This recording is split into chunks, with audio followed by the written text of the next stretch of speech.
আমার মা খুব অসুস্থ, এই রাস্তার কারণে আমি আমার মারে লইয়া ডাক্তারের কাছে যাইতাম পারি আর নাই। দাঁড়িয়ে রয়েছে পিকিমবাসা ইউনিয়নের ৬ নং ওয়ার্ডে ইস্যু সদর গ্রামে।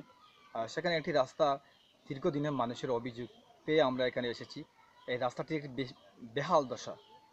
এই বেহাল দশা এমন একটি পরিণত এই রাস্তাটি হয়েছে যাতে মানুষের ক্যান্সার রোগে যে মানুষ বিপদমুখী হতে হয় সেরকম একটি রাস্তা বেহাল দশা। এলাকার অনেক স্থানীয় মানুষ অনেক দুর্ভোগে রয়েছে এই রাস্তাটি নিয়ে।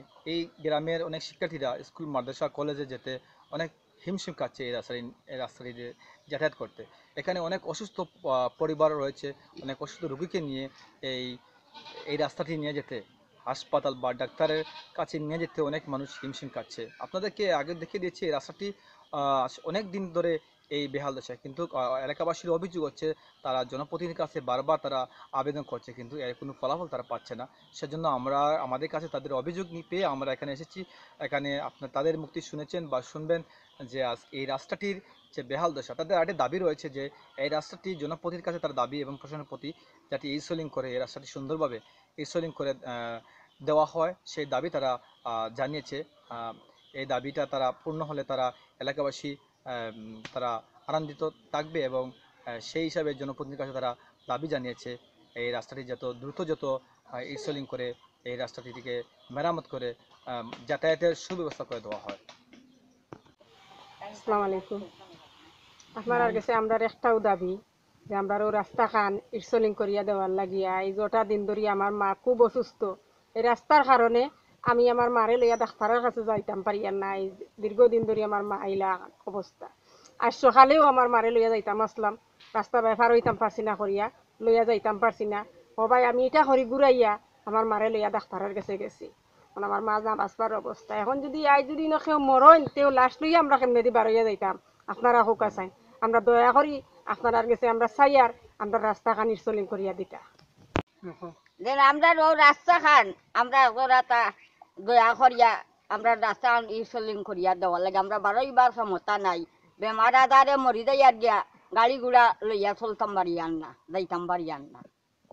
আমি ইস্যু সদর এই রাস্তা সম্মুখীন হইতে ইটাখড়ি পর্যন্ত একটি রাস্তার খুবই দুর্দশা। আজকে বিগত কয়েক বছর ধরে আমি প্রশাসনের দৃষ্টি আকর্ষণ করছি যে আপনার সুনজরে এই রাস্তাটা এই খতিয়া দেখার জন্য আমি এলাকার পক্ষ থেকে আমি অনুরোধ করছি।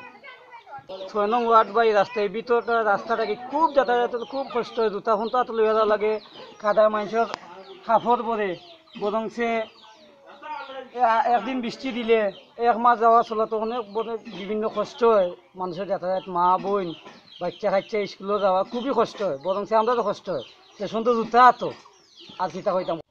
আমরা রাস্তাটা আমার খুব বিরুদ্ধ হয়ে গেছে, যাওয়ার কোনো উপায় নাই। সে কালা বাঙ্গা গাঙ্গা এটা এটা গাড়ি কোনটা যাওয়া যায় না, বেমারি পর্যন্ত লইয়া যাওয়ার কোনো রাস্তা নাই। একটা আমরা রাস্তাটা একটু দিয়া দেন যায়। দীর্ঘদিন বহুত দিন ধরে এই রাস্তা লিয়া বহুত একটা ফেরেশানির মাঝে আছে। মেম্বার চেয়ারম্যানটা কইলে আপনার কোনো খাস কাম এই রাস্তা করিয়া দেন না। তো আমরা অনুরোধ করিয়া যে প্রশাসনের মাধ্যমে ওই রাস্তাটা যেভাবে সুন্দর হয়, একটা ইরসলিং রাস্তা আমরা চাইলাম আর কি। আটিয়ে যাইতে যাইতে খুব কষ্ট হয়, খালি আমরা নাই প্রায় মানুষের বহুত মানুষেরও খুব এটা দুর্দশার মাঝে। আপনার শুরু তো ইচ্ছা হয়ে যাতায়াতের করতে পারি মোহাম্মদ ফলিক মিয়া বাড়ির সামনা আর ইমকা মোহাম্মদ মাফিক ভাই বাড়ির সামনা। এই রাস্তাটা লিয়া আমরা অনেকদিন যাবত আমরা বহুত দুঃখের মাঝে আছি, কষ্টের মাঝে আছি। এই রাস্তা দিকে আমরা এগুলা এটা হয় একটা মাদ্রাসা আছে, একটা স্কুল আছে, সব যাতায়াত করেন আপনার এই রাস্তা উঠা।